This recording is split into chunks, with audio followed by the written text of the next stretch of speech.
Pledge of Allegiance.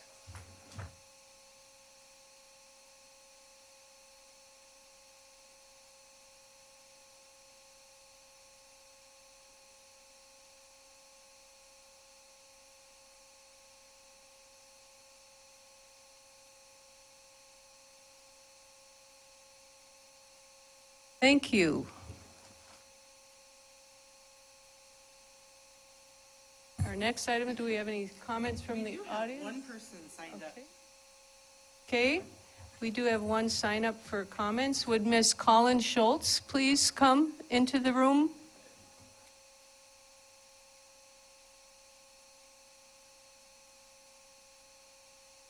Dr. Schultz, if we could get you to please stand. And other board members, if you would meet Dr. Schultz for this special announcement that we have. Can you get out in front, please?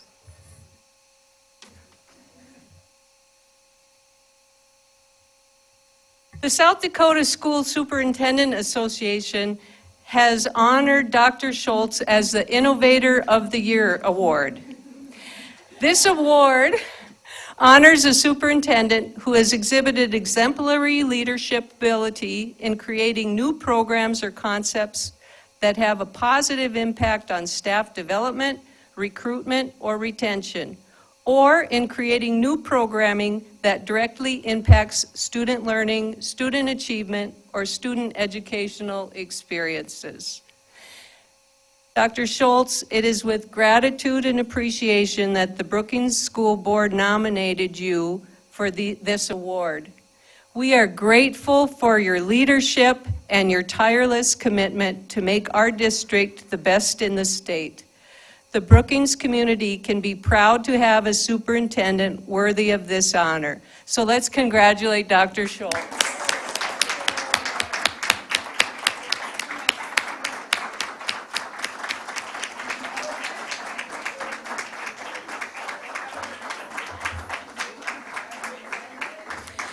And because we know that often Dr. Schultz does not take a lunch break and stays into the dinner hour, we have also for her a survival snack sack to keep her energy up.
I want to thank all of the administrators who I had asked to come, and I'm so happy that you were here to see this because I know it takes a team, and when we're meeting, Dr. Schultz always mentions how valuable her admin team is, so I appreciate you coming and being here for our surprise. Okay, there are no other comments from the audience. So next we have to approve the agenda. I would like a motion to approve the agenda, please. I move approval of the agenda for tonight. Second. Okay, for discussion on that, I do have a request to pull from the agenda, the consent agenda, the personnel report, which we will deal with after executive session tonight. So with that, any other comments? Okay, Stacy, we're ready for the vote.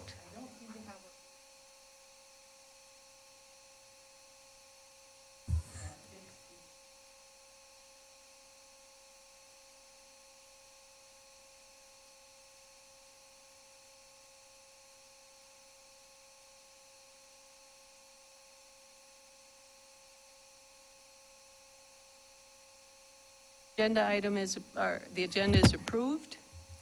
So next we have the reading of the school district vision statement. Dr. Schultz, would you read that for us tonight, please?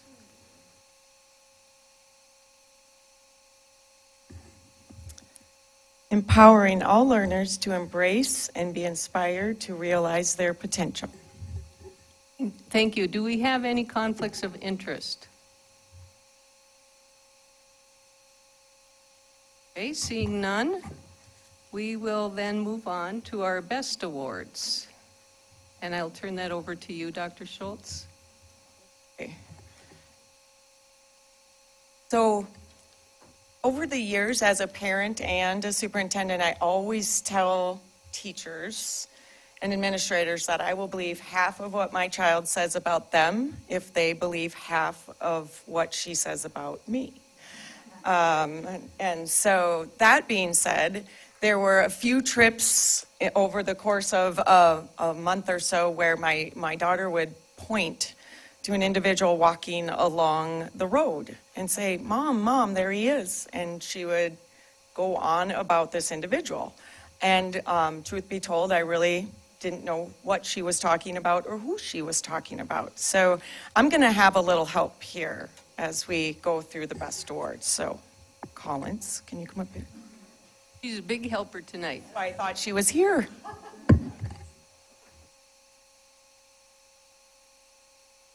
Mr. W has helped me and my classmates out so much this year. He makes us laugh and tells us funny jokes that we would have never thought of. He makes kids smile bigger than an ordinary smile. He makes kids want to learn. You can just tell how much he cares because of how he treats you. He makes school a safe place, a place you can't wait to go to. He comes into my class every day and he just makes kids' days. So I told my mom, I said, hey, this guy comes to my class and he really helps me and my classmates. So after she dropped me off, she pulled him over and I couldn't tell you exactly what she said, but it sure did make his day. And to this day, he continues to smile and help us out in so many ways. Oh, ironically, another best award was put in by the staff at Camelot also, and it just had to be April's Brookings Best Award. So, Dr. Vox, if you could come help me give this month's Best Award to David Wilberg, a substitute who, as Colin says, makes kids feel safe and seen and heard, and we are so appreciative of him. Colin.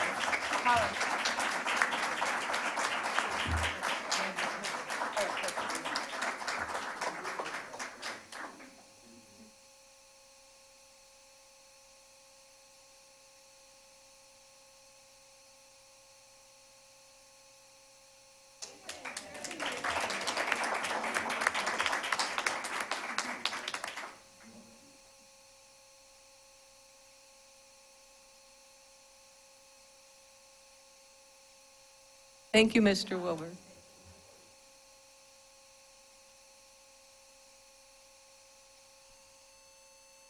Okay, to continue with our celebrations tonight, we have a presentation from the Brookings High School FFA, and as I understand, it is FFA week, or it was? It was, okay. So if you want to come up and give your presentation, remember to speak close to the mic, make sure the green dot is on, and then tell us who you are and what your roles are in the organization. Thank you for coming.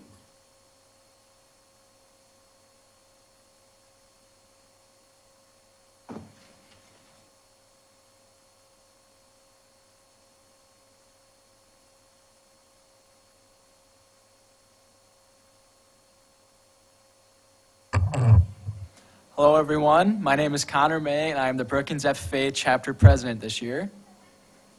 I'm Ava Kauser, and I'm the Brookings FFA chapter secretary. I am Gabriel Stern, and I am serving as the treasurer this year. I am Amelie Krogman, and I am serving as your sentinel for this year. I am Josie Nold, and I am serving as the vice president this year. And I am Michaela Kelly, serving as the reporter this year for the Brookings FFA. From Brookings FFA to you guys, thank you for letting us come and present today. To get us started, we're just kind of going to go through what is FFA. So FFA is a national organization that reaches from Alaska to the Virgin Islands and Maine to Hawaii. We have over 1 million members nationally. In Brookings, we have 100 plus members, counting first year alumni. South Dakota as a whole has 6,500 members. So FFA promotes agricultural education, and also we hope that all of our members will aim for premier leadership, personal growth, and career success through their time. Our Brookings FFA motto this year is Be the Better for Tomorrow. Next up, I'm going to talk about our LDE success. So this is our leadership development events, and they take place in the fall.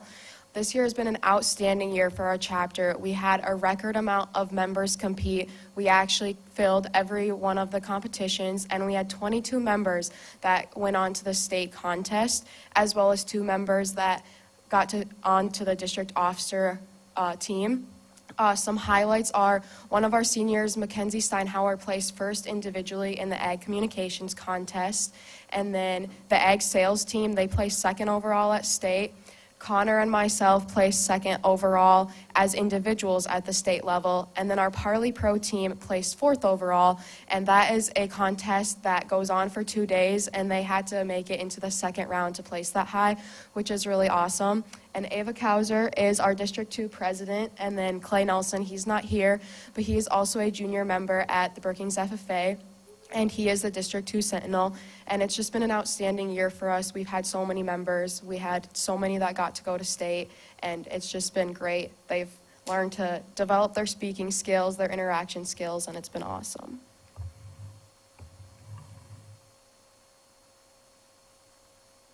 I'm going to talk a little bit about our national convention that happens every year in Indianapolis in November.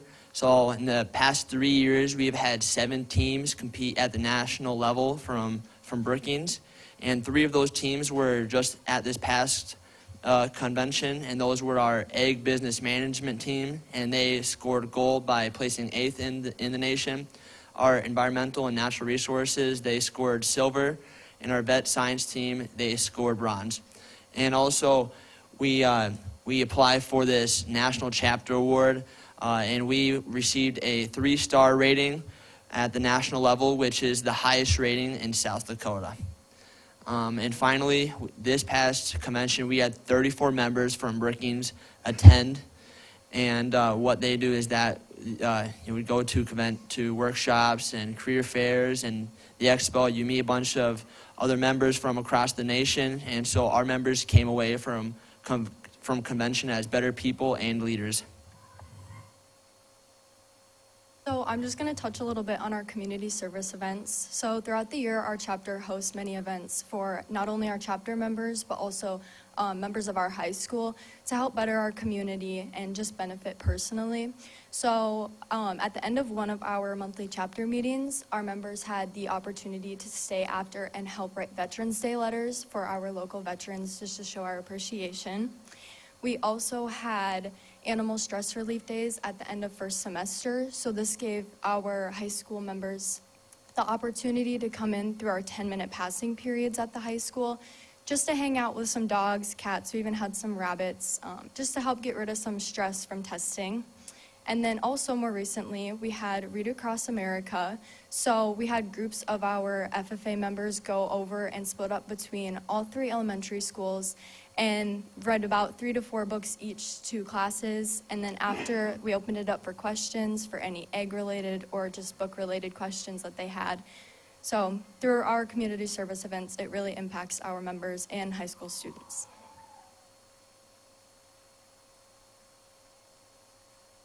So throughout the year, we have chapter events, and those community service events also fall under this. But a few of our main events that I will touch upon that we had this year was we had a pumpkin patch / like corn maze event out at my house, and it was kind of fun. staff was invited to, and they were able to come out, purchase some pumpkins, and go through the corn maze. And then we donated all the proceeds that we had fundraised back to the chapter. They already touched upon National Convention. Friendsgiving is another huge event that we have. This is a good time for all of us to come together as a family before going on the Thanksgiving break. And we had Qdoba this year, and then we just have some other fun games for everyone to play. Another good thing that we like to do before Christmas break is a fun little white elephant gift exchange after our chapter meeting. And then we had 3 proficiency/application work days this year, and this is a good time for members who are applying for state degrees or even scholarships and SAE projects that they want to turn into a proficiency to compete at the state level. This was a great time for them to come in and ask questions and work on those applications.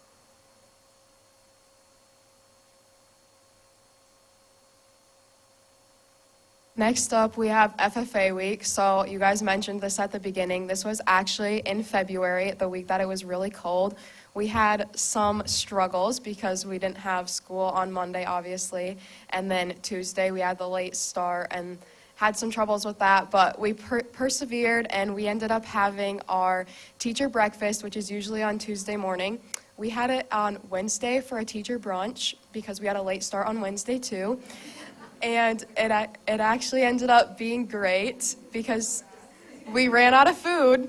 We had a lot more teachers come, which was really good. And then Thursday, Friday was our big hit. We had over 1,000 people come through our animal nursery, which is where our members bring in animals. We set up, clean out our shop and everything, and have elementary students and the public come in to see them and just learn about the animals and learn about FFA and agriculture.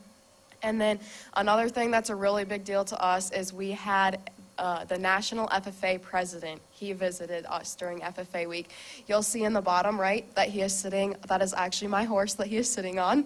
So that's really fun. And then on Friday, we had a career fair during Bobcat time and the end of the school day, and we had over 10 businesses come in, and that was just open for the high school students so they could get to see if there was anything that they were interested in, ag-related or non-ag-related.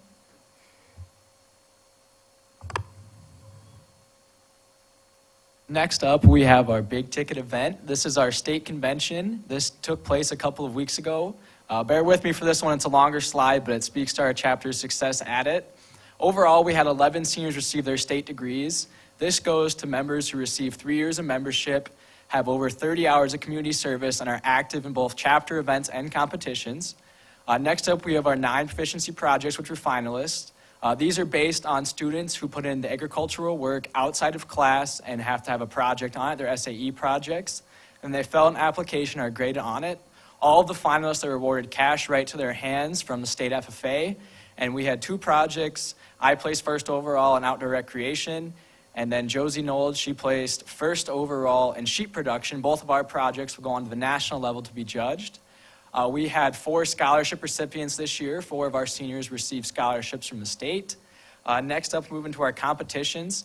Overall, we had 6 teams place in the top 5 in their events, and we also had 11 individuals placed in the top 10. Of those 6 teams, our floriculture team, our horse evaluation team, our meat evaluation team, and as well as our ag mech team, all those teams will advance to compete at the national stage in Indianapolis next fall. And this is important too because 4 teams is the most any chapter in South Dakota has sent to nationals at a state convention. So we're able to set a record this spring in our CDE success. On top of that, our very own Josie Knoll, our vice president, as you can see on her jacket, it now says state vice president, so she'll be retaining her position just for the state officer team next year. Overall, it was a great CDE season, our state convention, and we had lots of overall success. To conclude our presentation, Gabe mentioned earlier National Chapter Award we received. This year at State Convention, we were ranked the #1 overall chapter in our state by a panel of judges. In order to do this, we have to plan and carry out events in the 3 areas: growing leaders, building communities, and strengthening agriculture. And then we fill out an application based on those areas, and then we are graded on how well we plan, execute them, and then participation in those events. And at the national stage, we were awarded a 3-star chapter, which is the highest distinction a chapter can have, and it was the highest any chapter in South Dakota received. So to conclude our presentation, we ended up being the first overall chapter in our state.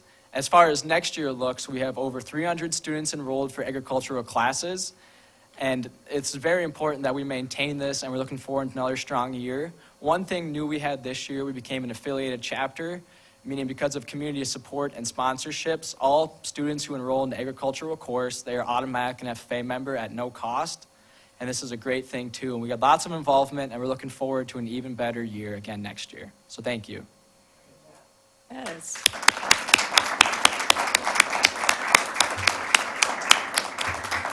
Nicely done. Thank you for coming to share all those successes with us. And do any board members have any questions or comments? I would just like to know, are you guys selling tomato plants and that kind of thing this spring?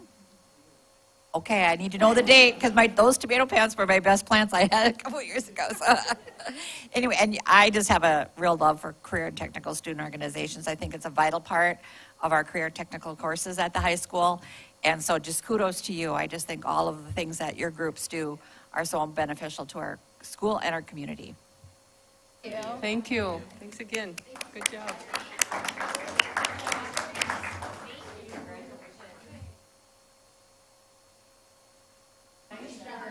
Way to represent our state. Yeah.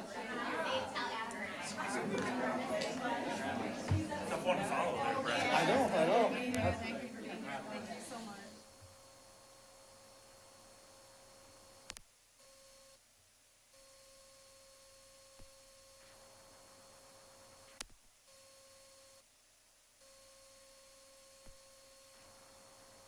Okay, next on our agenda, we have a representative to present about our esports, and it is Brad Nupin. Thanks for coming, Brad. Oh, I better push that there. It's a tough act to follow with the FFA group, but we had a great year too, and just want to start out with that. It was our inaugural season, and actually the inaugural season for South Dakota High School Activities Association. This was the first year that it was a sanctioned activity through it. So they had the trial last year, and we've been talking about it for quite some time. Just loosely talking about it'd be great to have esports in Brookings, and I've talked to Travis and I've talked to several. Just what if? But then this last year, okay, the other schools were doing. It's like, okay, it's not a what if anymore. It's when. We've got to get going on this. And then I heard about a meeting that was going on. It was a esports development meeting in Aberdeen, and it was October 26th. Like, well, I want to go to that. I'm gonna go see that. And I asked Jeff if I can go to that. And so I went up there. It was on a Saturday, and found out that yes, we had until about a week and a half to make any decisions to get the teams going. And so I set up a meeting, coming right back to meet with Jeff, and he said, well, do we have enough people that are interested? I said, well, I'll find out. Because I'd talked to students all along. I mean, kids are always saying, yeah, I want to be involved with this. It's playing video games, right? So who wouldn't want to do that, and chess and all that? So met with Jeff, met with Jeff, and then Travis as well, and looking at, just because we have to make sure the IT people are on board and that things are going to work out. And then I set up a meeting that week on Thursday to say, hey, okay, can we meet? I put out a survey for the kids, had a bunch respond and said, okay, we're going to do this. And so that's, initially I was starting out, before I even had this meeting, it's like, well, what can we do to make this happen? And I thought, well, chess doesn't require much for computer technology. They can even play on their phones. I mean, they do it on their phones or on their school computers. They can play chess on that, the site that they go to. And then there was another game that I thought, well, we could do this with the computers we have. And so if you're looking up at the picture up there, the images up there, these are Project Lead the Way computers that were essentially stacked to the side several years ago. But I hate to throw anything away. And they were still good enough to do the lower grade graphics that we needed to have. And so I think, okay, we can do a couple games. I can get it going. And so that's where I was starting, and I was trying it out, and so said, well, we'll start with that. And so that's the computers that are in there. The monitors are ones that I had for my classroom that weren't getting used as much. And it's like, well, this can be a temporary thing. We had the pieces in place. And so then Jeff said, well, Okay, well, let's do all the games. Okay, so that's where I went out and I got the survey going, and they bought 2 switches, so Nintendo Switches, and we had the monitors that were still available, some of those big monitors on wheels that, again, those were getting outdated, but they would work for what we're doing, so we set up the switches, we had the room, we decided to take the old weight room, the exercise room that was right next to my classroom, and that's where we made it in there, so it works out really nicely because then I'm right next door, so I can hop in and out, and so we had some equipment going. And then Travis built computers. And so he built me 6 computers, 6 gaming computers, so you can see him there, you can see him installing them up there that are better graphics, and so they could do more of the games, and they would be able to be used for many years versus the Project Lead the Way ones, which were going to be struggling by, but they might have been able to do it.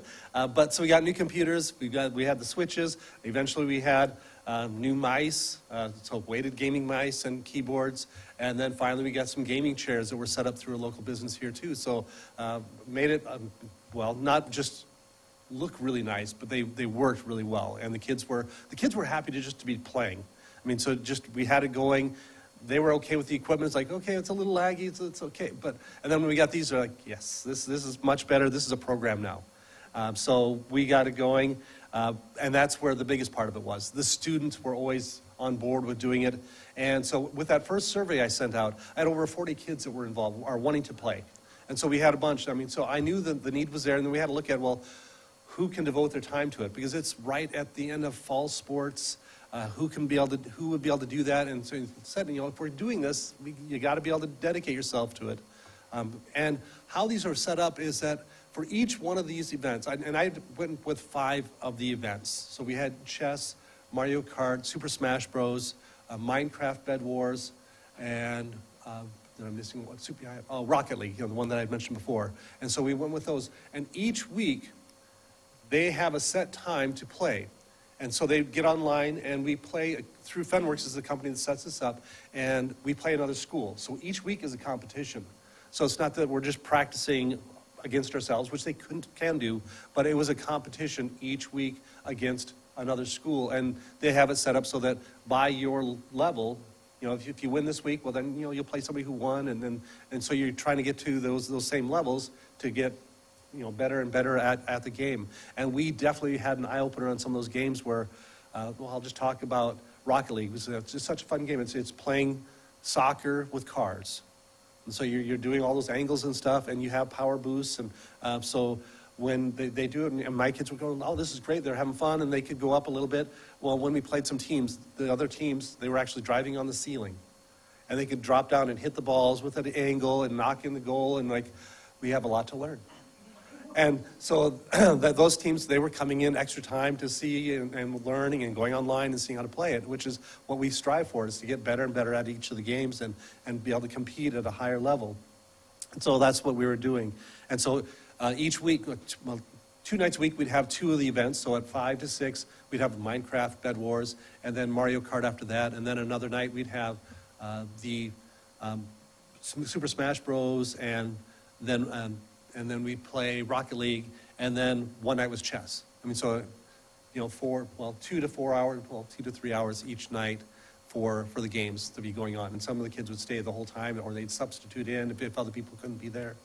So that's what it really came down to. And unfortunately, you couldn't take all 40 of the people because, we only had so many gaming computers and so many, to get involved. So we had to limit it. This year was really quick. It's like, well, how good are you? Essentially, when they're filling out that, and I had to decide what the teams were. So next year, it would be set up where we're going to have competitions beforehand, trying out for the teams. So it'll be a little more organized. This year was just really fast and furious, and it worked out extremely, extremely well. Still today, even though the season is done now, I have students that are coming in every day at lunchtime, so this has become their place, because it's in the CTE building, that's where I'm at, and so they'll get their lunch, many of them, and they'll come across, or they'll pack their lunch and they'll come across, and then they'll come hang out in that room, and it's just a really nice place to come, and then they eat, and then they can't eat and play.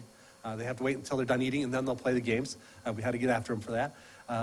So they're coming there. They'll come in after school. I had to shoo them out tonight, saying I have to go to a meeting, so I want to get food. But they're still coming in now to do that. So it's a wonderful place for many students that might not always have a place. Yeah, so, and then some of them that got on the teams, they were already in fall sports, and they said, well, I can't dedicate myself to it until after that, so they worked that out, but, so they're in multiple things. So that was good. Then we had the state tournament. That was in February 14th, so, Valentine's Day. We went to Aberdeen. So, and we had, 2 of our Mario Kart teams qualified, and then 4 of our chess people qualified. So chess teams, but it's individuals. So we ended up taking 8 students to Aberdeen to compete. And so it was just a great introduction to it, and then just the adventure of it.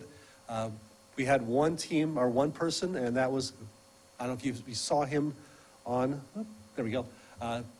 He was in the paper, he's on the Brabaka today, but Waylon Lowe ended up getting third place overall in the state for chess. And so that was just really exciting and wonderful for him. And it's been just a great year, and just having the kids coming in, saying, well, when are we starting again? And it's like, well, next year. So it'll be, coming again, and like, well, once school starts, we'll start having to get going. And they're looking at bringing in maybe some more different sports, but it's up to the South Dakota High School Activities Association on which ones will come in. I don't know if many of you know that I do the streaming as well, so there's a lot of those nights that there was some conflict where I'd have to leave. Well, we have one of our high school teachers who is a gamer. I mean, I'm not a gamer. I'm just an organizer and a cheerleader. So, but he's a gamer, so he would come in and coach them, and that's Zach Douglas. So on nights where I had to be elsewhere, he would come in and watch the students and coach them on, and so that was really big help. So, but yeah, they're all looking forward to it already for next year, and hoping we can, we'll keep it going for sure, but hopefully expand a little bit here and there too. So it's been a great year. So I appreciate your time and letting me come in and talk to you tonight about this. So thank you. Brad, I have a question. Yes. Most of the high school sports, they have a certain number of people who can be listed on the team and that sort of thing. Does esports have a limit of how many students can join or be represented by the school on the team? Yeah, that's a very good question. It really comes down to essentially 2 things. What equipment do we have available? And then also, well, how many do we want to pay for?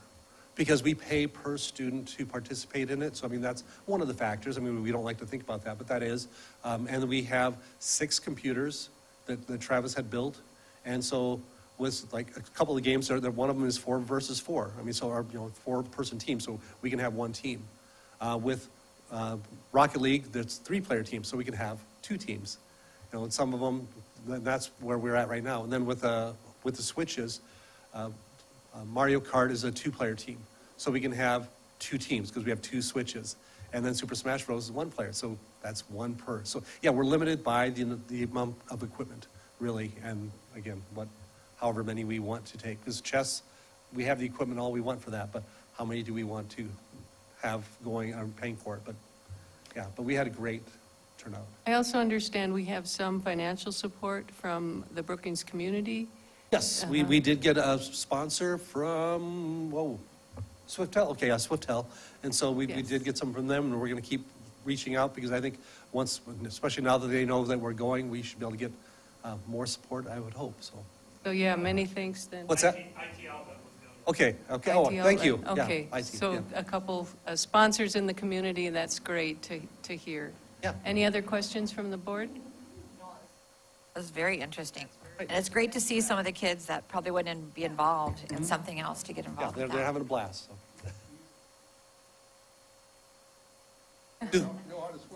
Do they have to know how to swim? No. I think that's how I met you back in the swimming. Oh, no, they don't have to swim. No. Thank you for coming, you. Brad.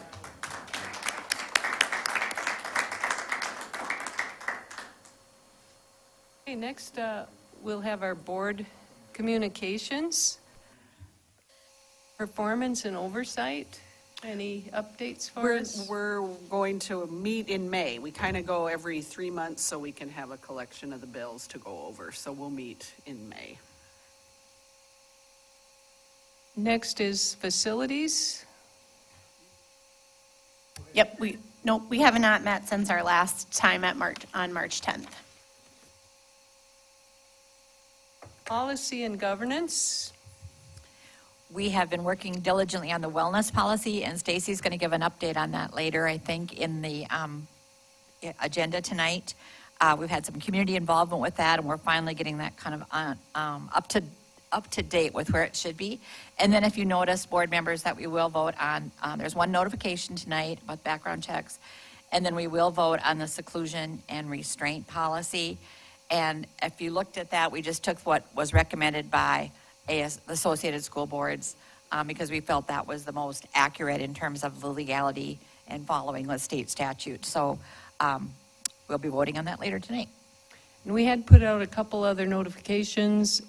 We're still waiting on sample language for some of those. There are new policies for us. Okay, school finance.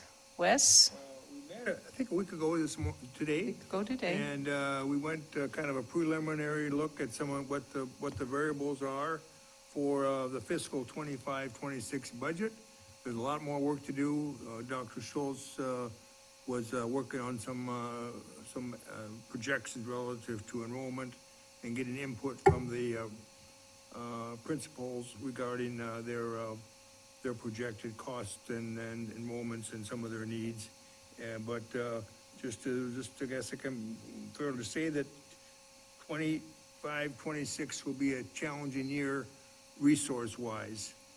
Legislative appropriation is 1.125%, and that's on our allocation, and it doesn't amount to very much money. We're getting, I think Stacy is looking at what the insurance cost will be, and factoring that into where this might land us with our 26 fiscal year budget. I could talk another 15 minutes, but that's not the, that gives you an overview. I'll just mention too, the challenge is we have to estimate what we think our student count will be because we have per pupil allocations. We have to kind of estimate what employees will want to take what benefits as far as family coverage or single coverage. So there's a lot of moving parts, and we are thankful that we have people working on it, and we can get the best estimates we can and get that budget pulled together. Any questions from any other board members? Okay, next we have ad hoc. Any reports from the ad hoc committee? Go ahead, Deb. I have two. I was just going to say that we went to Dr. Schultz and I attended the quarterly planning meeting with the city and the county and SDSU utilities, and the group talked a lot about the legislative session and just some of the impacts from school, county, city allocations, different laws or different things that will come into policy and effect in law. And so just working together, the sentiment from that group is that we just have to continue to work together as a whole area and in Brookings. Just a lot of support from our local representation, but that doesn't always carry over into some of the things that really affect our work. And so a good meeting overall, and we're changing a little bit of our structure to be more of a problem-solving unit. A lot of the times we've been a report out and connect unit, and so we're talking about shifting our structure to reporting out through written communication, and then saving more time for problem solving in that time together. So also talked a little bit about at the end was the day that we announced about the Fifth Street gym transaction, and so the county and the city were both there to talk a little bit about our collaboration in that piece as well. Then my second is just that some of you were able to attend the Boys and Girls Club early childhood child care center opening, and so again that was made possible because of the preschools in our area, and they just did a wonderful job and recognized Dr. Schultz and the group, and so it was a pretty great day. The only thing I would add is I sit as an ex officio member on the Brookings School District Foundation Board, and they are still working very, very diligently on a more media campaign. They've developed some marketing tools that they're about ready to distribute and get going on. It seems like it's been slow, but it's slow and steady. they are working hard, and it's all volunteers. So I just appreciate the work that they're doing for our district. I would mention a few things. As I read through all the reports from the schools and the administrators, want to give a shout out to those who attended the Leadership Academy. It sounded like that was a great experience for some of our principals. I don't think we can say this enough, but I appreciate that Camelot is having a transition meeting Tuesday, April 22nd at 6:30. I think that's awesome. And then just to mention that the staff recognition ceremony is on May 7th, 5:45 for the reception and 6:30 in the auditorium for the actual awards. But just some wonderful things happening, and I appreciate all of our leadership in the buildings and doing those extra things that really make Brookings a little more even specialer than special. So, yeah. Okay, yeah, general Okay. comments. I was just going to say, I know somebody that works with the Brookings High School Student Council. And they were one of the schools to receive outstanding student councils in the state of South Dakota. So just a shout out. And then I think maybe for people watching, I don't know if it's been in the newspaper or anything, but Eric Peterson, a 2016 graduate from Brookings High School, was named Special Education Teacher of the Year for the whole state. And I think he's one of ours and a young one of ours. So Kelloland did a great story on him, and I just want to shout out to Eric, and that's great. So, yeah. I had a couple of things too. I attended the adaptive PE night at the middle school, and that was excellent. Olivia Hove, one of our students, and Mrs. Erickson from the high school did a great job of putting that together, and it was well attended by families in our community that have students that need some of those adaptive PE activities. And then I just wanted to point out too that after reading the middle school report, how much success the middle school students are having with civics, spelling, science, quiz bowl. They're just doing a great job. So just a shout out for them. And then I also noticed all the reading activities at our elementary schools that are going on. And then Disability Awareness Week, over 30 local businesses contributed to that. So really a thank you to all of the local businesses that contributed. And then adding on to the student council, the sensory-friendly dance that they did. I think that is so amazing.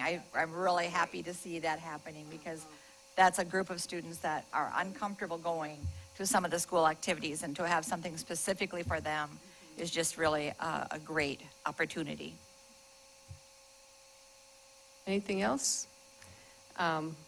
Really love reading those reports. I kind of sit and take notes as I read them, and it's very impressive to me to hear all the things that we're doing for the children in Brookings. Okay, next we'll move on to the superintendent's report.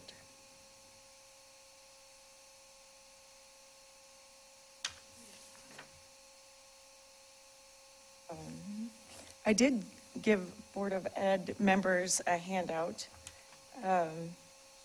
There's been so many things going on, and a lot of the individuals in the room have played a big role in also the work that we've been doing. And so every once in a while, I feel like we double up on these, but that's okay because they are really special things.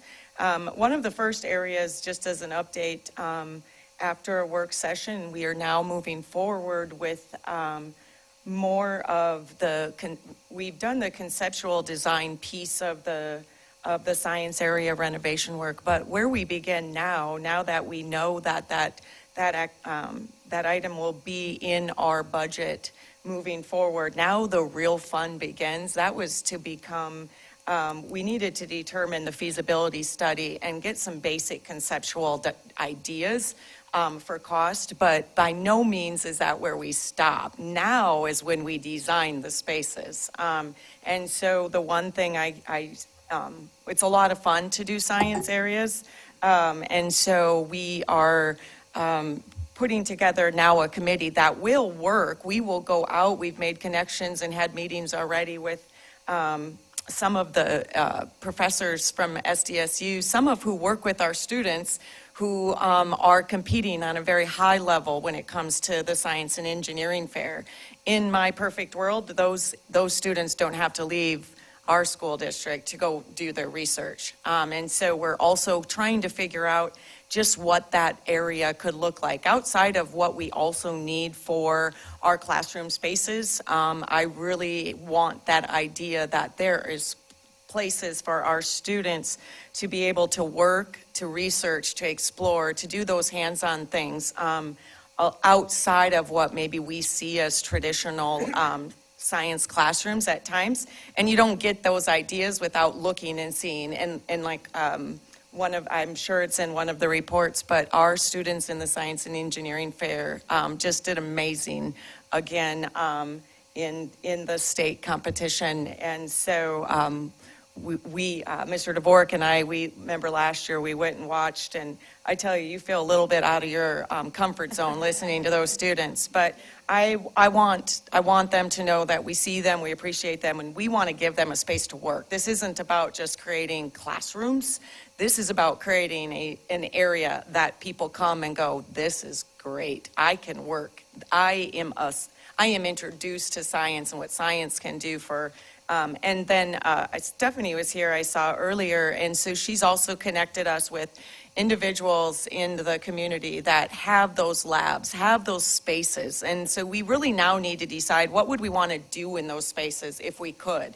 We might not be able to get everything into them, but we also don't want to limit based on what we know and what we're used to. We want to see what could these look like, and if there's those partnerships out in the workforce and in our community. And we've already had so much neat interest from SDSU professors saying, man, we have been waiting for this day, and we want to connect our students and our professors with yours. And so just in a short couple weeks, we've made some pretty good strides. So that work is just starting.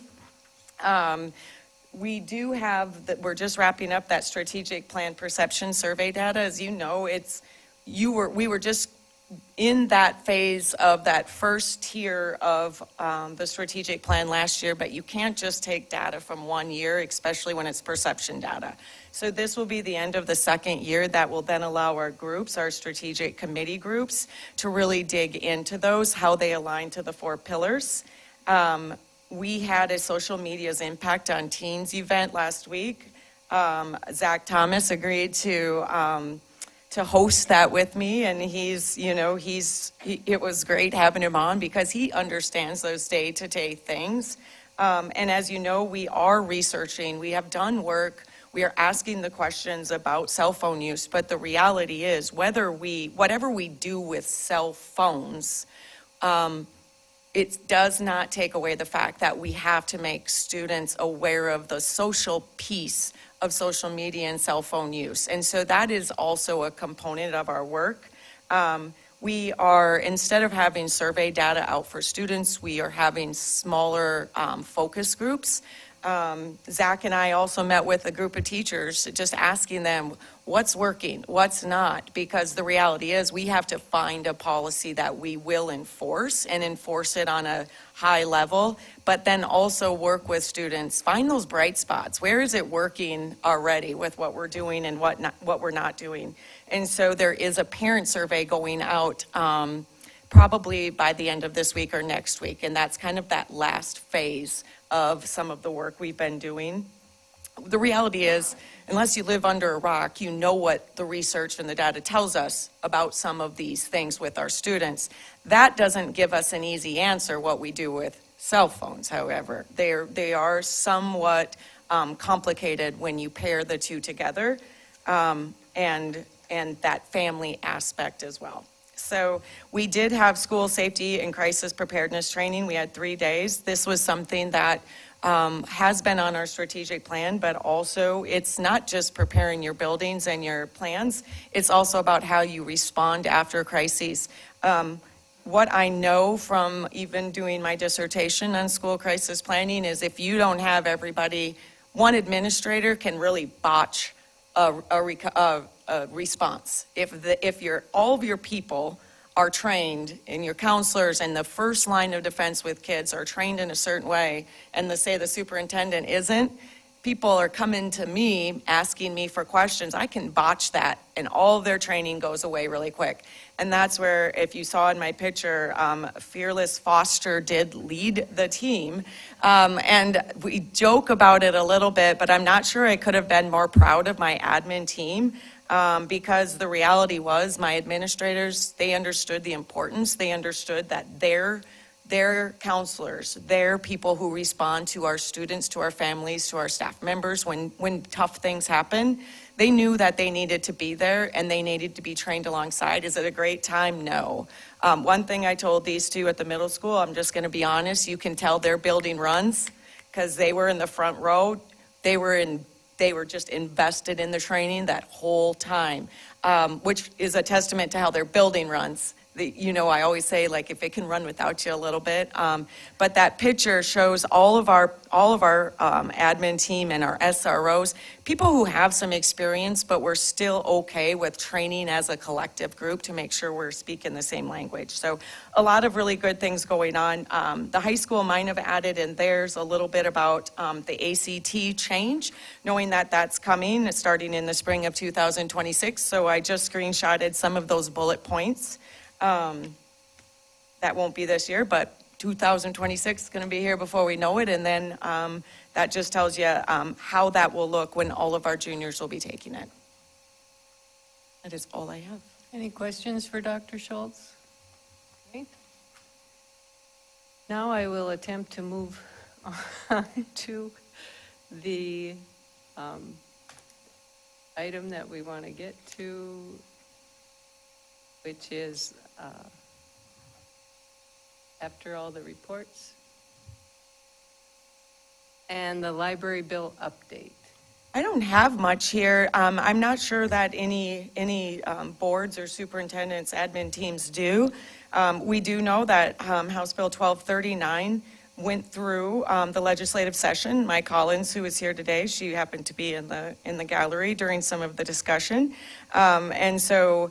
The reality is, she got a firsthand taste of some things, and it was good for her. But we have a policy that will need to be amended to adhere to 1239, and we just would be premature in starting the work on that. What we have done is we've talked that at an administrative and building level, our administrators really need to start understanding, knowing how books are ordered, what's in the library, and that's a really big task because that's hard to do.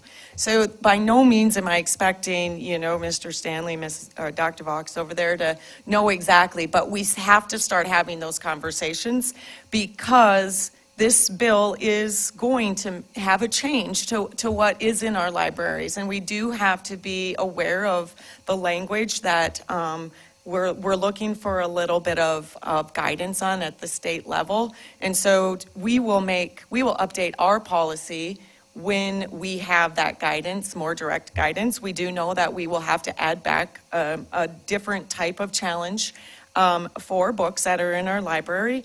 And then we do have to take a real hard look at that word obscene and make sure that our process is aligned to what the law intends, not necessarily how we see it. We just need to be really intentional about understanding what that means and what the state is expecting of us so that we can have a policy that goes along with that bill.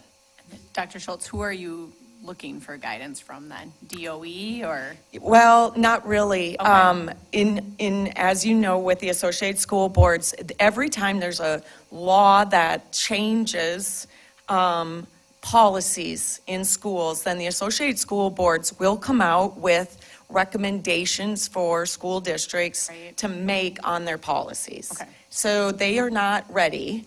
And then also just attorneys, for example, KSB has also, but SASD uses them often. So SASD and Associated School Boards, they will be giving all schools in South Dakota some guidance.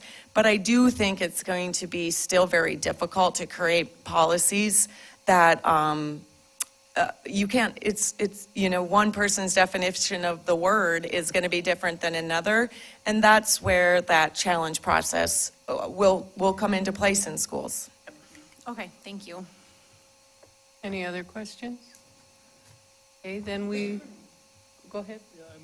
I might add that House Bill 1130 passed, and that affects elections cycle in terms of when the election for school board and, of course, municipalities can be held. And that changes elections, so we will no longer be able to have an April election.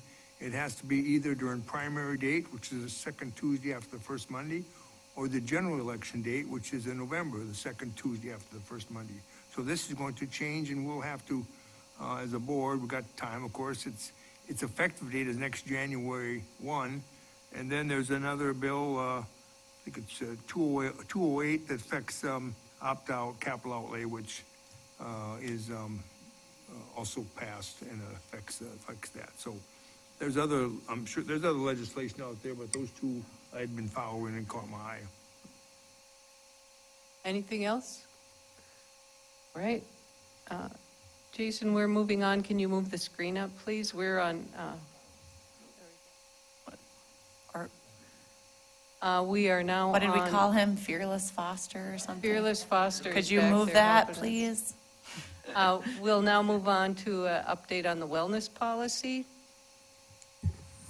Our wellness committee has met 3 times. We just met the 3rd time this morning, and we have what I feel is a pretty good rough draft of the wellness policy. I think we'll put it on notification soon. I think we thought it was maybe going to be under notification today, but at the next meeting, we'll get it under notification. The committee is going to meet again on Thursday to go over what's there to make sure that it makes sense. We're not repeating ourselves. Then it'll go to policy committee and then come to the board, hopefully in May, but if not May, June. But we are trying to follow the WellSat, which is what we are scored on. We have to take that test every 3 years to make sure that we're in compliance with federal regulations, nutrition, physical guidelines, all that. And so we use the WellSat as our guidelines, as recommended by one of our committee members who works in the physical education department at SDSU. She's been a really good resource. Deb also serves on that committee with me. A gal from SDSU, our child nutrition director, and then we've got 2 parents, 2 community members that have had some really good input based on what they've seen and would like to see. And we used to have a policy and a procedure, but we're going to make it's just going to be a policy. We won't have a procedure, and we're trying to leave things not too specific. I think we have discovered in our committee meetings that we have this list of snacks that goes around, and people think that's our wellness policy, which it isn't. And so we're trying to hide that in the vault and have a wellness policy that allows for some leniency as long as it meets guidelines that we have to follow. But I think I'm very pleased with the work we've done so far. Deb, do you have anything to add to that? The only other thing I would add is that we recognize that with this WellSat, that each school is supposed to have a wellness committee and they're supposed to meet quarterly, and we're not sure that's happening. So that was one of the other things we decided we need to move forward with that, and then we should have a district-wide wellness committee as well. So we did discuss that today, like who should be on that committee, how many people, and how do we get that started again so that it becomes a working committee, not just a committee on paper. And I would also point out one of the sections addresses employee wellness, but not as you think of it initially. It's more of the staff should model these behaviors for the students. It doesn't necessarily address our staff wellness because that's a whole nother area, correct? But it is well underway, and hopefully you'll see that soon. Any questions for Stacy? All right. Our next item is just a notification to review policy GCDB, which is background checks. We are getting sample language for that one, should be coming as well, but something that we have to work on. Any questions? I can't probably answer them because I haven't seen the policy yet, but okay. And then the second reading of the revisions made to policy JGB, seclusion and restraint. This is a policy that we're adopting from KSB, and it is pretty much the policy that we can trust meets the regulations that it needs to. You might also notice that then we are repealing some of the other forms that we had, and not that we won't be using forms, but that they should not be part of the policy is what we were told. I don't know, did you have any questions reading through that? Okay, so that will be then in the consent agenda for approval.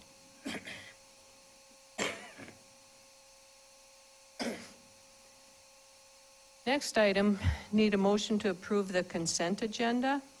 I move approval of the consent agenda. And a second. Second. And as you recall, at the start of the meeting, the personnel report will come out later. We're ready for that vote, Stacy.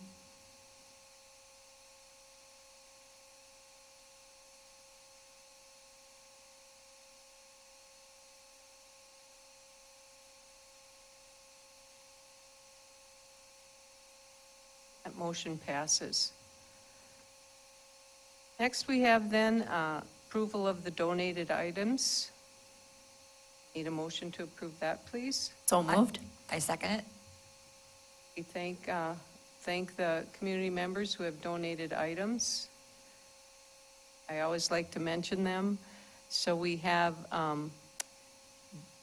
Black Bond Giving Fund to Brookings School District. Dan Miner gave to Disability Awareness, and 605 Custom Designs also donated to Disability Awareness. We thank those patrons for their donations. Any questions or comments?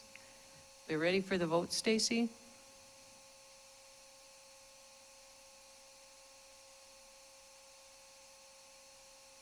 All right, the next item is to canvass and approve the 2025 school board election results. I'm going to turn this over to Stacy for this. Do we do a motion first and then we do Yes, it? Okay. motion. I move approval of the 2025 election results for school board. Second. Thank you for reminding me of that, Stacy. Okay, let us. Okay, so I have 5 packets of information, and I think I'll just pass it down. This is my first time I survived my first election, so we'll pass it down. How I have them clipped is there is a highlighted number that shows the number of voters at each precinct, and then that will match the total number of voters on the results by precinct, and then it shows the votes for each person. There's a general grand total for each of the votes that I have confirmed 20 times matches and has been confirmed by the city officials as well. And then after we've all looked at these, then there's a form for us to sign that says we agree with the results of this election.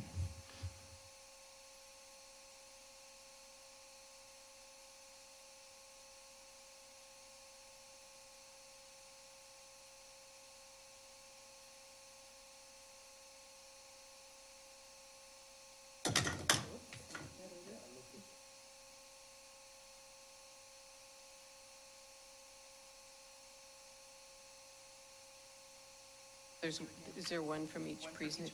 Okay.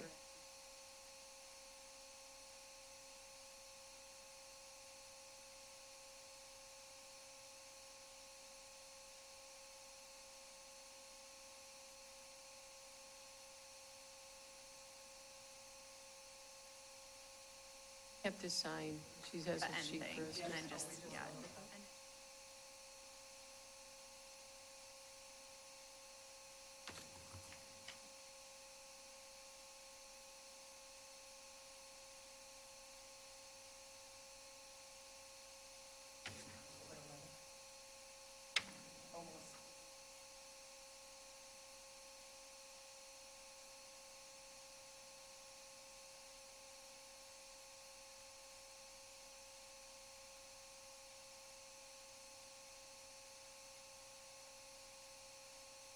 Oh, it doesn't say who. That's the thing, you can't see that.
And I guess while we're on elections, I would say congratulations to Terry and to our new board member, Cassie Juba, who will be joining the board in July.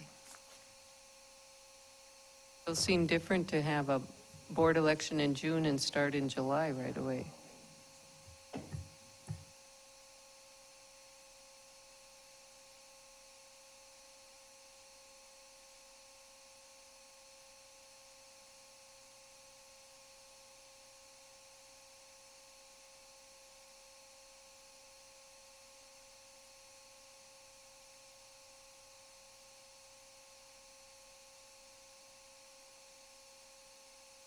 Thank you, Stacy.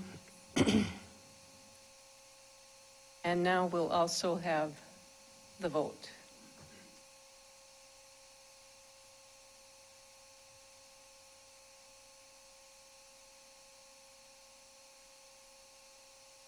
We'll also take a vote on that, Wes. Oh, yeah.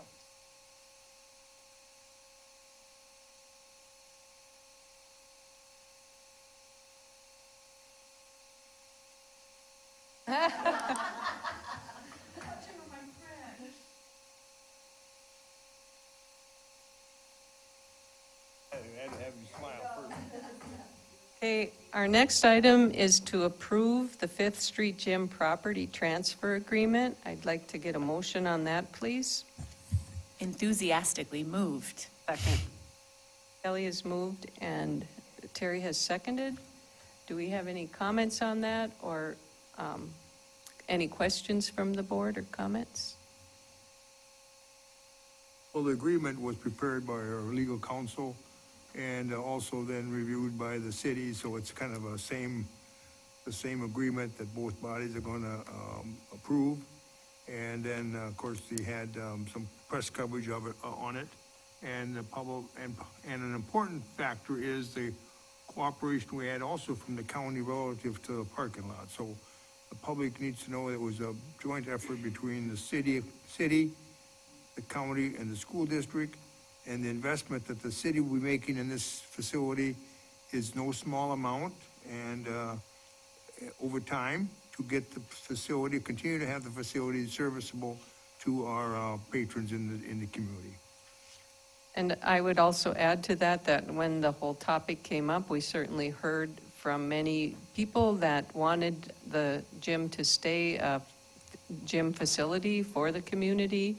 And so I think in the end, it's good that we have all come to agreement and the city is willing to take on the responsibility to keep the facility up to date and open for the public. Yep, and then just to clarify what Wes was saying, the city will be making investments, but this is a transfer with no investment from the city to us for the Fifth Street Gym. So we're not selling the gym to them for money, it's a transfer of property. So I noticed that we didn't have that information as much out, so.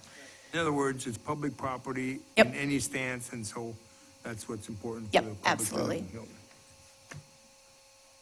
Okay, Stacy, we are ready for that vote.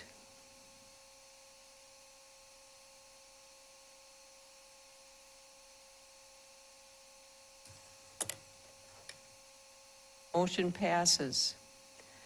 Our next item is to designate a temporary clerk for the May 12th. Thank you, Ryan. Thank you, Ryan. Thanks for everything. For our May 12th school board meeting, I would motion to approve. I'll second that. I move approval of Laura. Okay, I'll second it. so we have a motion and a second. And so this is just due to the fact Stacy will be out of town, and so we will have Laura sitting in for her at that meeting. So we're ready for that vote, Stacy?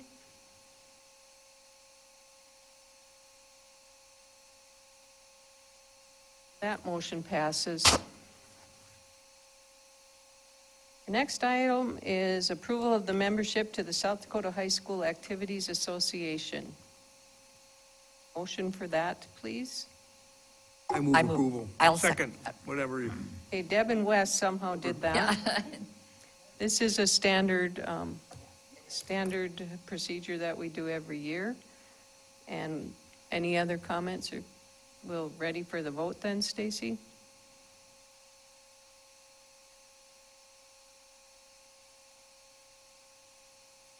That motion passes.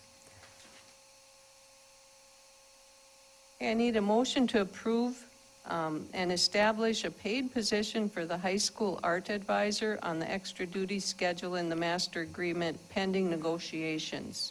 Do we have a motion for that, please? I move approval. Wes moves. Do we have a second?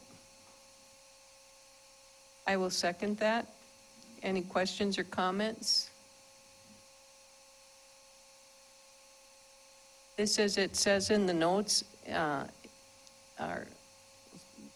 is a position now that's been happening, but not an extra duty paid position. Guess just question for all three. Just wondering the timely, like the nature of needing to approve tonight versus waiting until after negotiations, just based on budgetary stuff, and then like the bubbling of these over other requests that you may have gotten from a lot of staff or a lot of administrators in other areas too. Just some history in our negotiated agreement. All of these were brought up last year, and so per our negotiated agreement, they had to go through a process. And so all of them were introduced in the fall to Mr. Dvorak, and so they have gone through the full process to get here. And so once they get through that process, now in negotiations, we determine exactly where they will land on. Okay. But they Got have it. been That makes approved better sense. through the process to at least have that consideration. Got it. Good question, though. Any other comments or questions? And then the pending negotiations would be our, like what you're saying, where their amount that they're paid on the schedule, and then what part they tend to pay. Sorry. And I know that it is rather confusing. I'm not sure that we've gone through the full process Yep, before recently, and so I had to dig in myself, and that's one of them. I do have some questions about. Obviously, very much a supporter of the Educator Rising, but I do think we need to look at what those stipends are between middle school, high school. The high school rigor of the Educator Rising has just exploded with Travis Lape's work in the state and our connections with the universities and Board of Regents opportunities. So we do need to make sure that we are creating a full job description of what each one entails, and the high school one may need to look a little different than the middle school one, just because since it has come into creation, it has changed significantly, and it could take some pressure off of our CTE teacher, who's been really helping me with the CDA and which some other things, because there's a lot of good programs out there for students in Educator Rising to get university dual credit. And so those are things that's going to take a little work for that high school one. Yeah, sorry to be a little confused. Having it so close to our current negotiations, then I got Yes. lost in that process. Yes. But yes, Yeah. last year's components. Okay. Yes. I think also it's sort of a chicken and an egg Totally. situation. Do Yeah. we approve it first and then negotiate it, or negotiate and Nope, approve? I agree. So, Okay. Yeah. okay, so we are ready for the vote then on 11.6.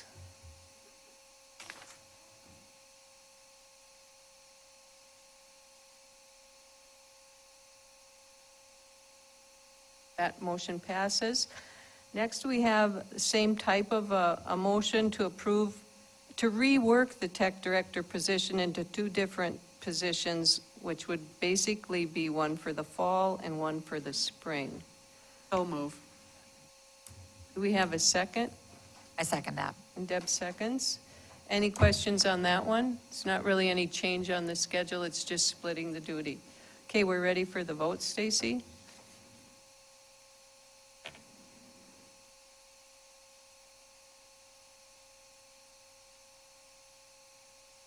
Motion passes. Agenda item 11.8 is approval to establish two new paid positions for Educators Rising on the extra duty schedule in the master agreement pending negotiations. I move will- approval. Okay. Second. And that's seconded by Terry. Again, this kind of relates to what Dr. Schultz was just saying about those positions and pending negotiations. Any other questions or comments? I do have a question though, Dr. Schultz. Will we know by Wednesday the difference between those two, like between the high school and middle school job descriptions in order to make a decision regarding salary? Yes. If I do, I can do it, yes. For consideration, for sure.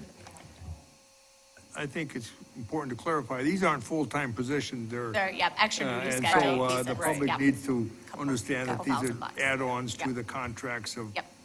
Yep. our teaching staff, like they're teaching or special. Just Yep. like any coaches or Yeah. extra. Yep. It was also introduced as possibly if you wanted to have just two individuals do it and share, you could, I believe you brought this up, Deb, a head and assistant, so that we weren't having to really, and just both of them do it, but knowing that it looks different for the high school versus the middle school. Hey, Stacy, we're ready for that vote?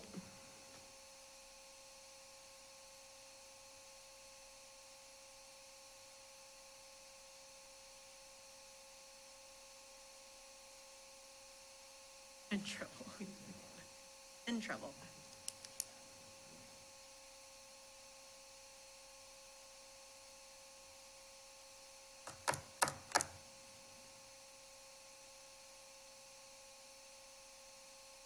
And that motion passes. Next item is to approve to enter into executive session pursuant to SDCL 1-25-2, subsections 1, 3, 4, and 5. I move that we move into executive session pursuant to all those subsections you stated, 1, 3, 4, and 5. Do we have a second? Second. I would just mention that after the executive session, there may be action on one item relating to the personnel report. So, any other questions or comments? Okay, we're ready for that vote, Stacy?